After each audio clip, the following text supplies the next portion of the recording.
fato de viver vida complicado.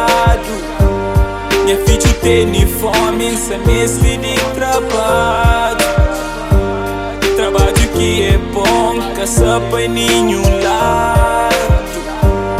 Mas minha povo safado essa mestre de trabalho. Aponta o dedo ao governo, dizendo que só se preocupa com as pessoas quando precisa de votos nas campanhas.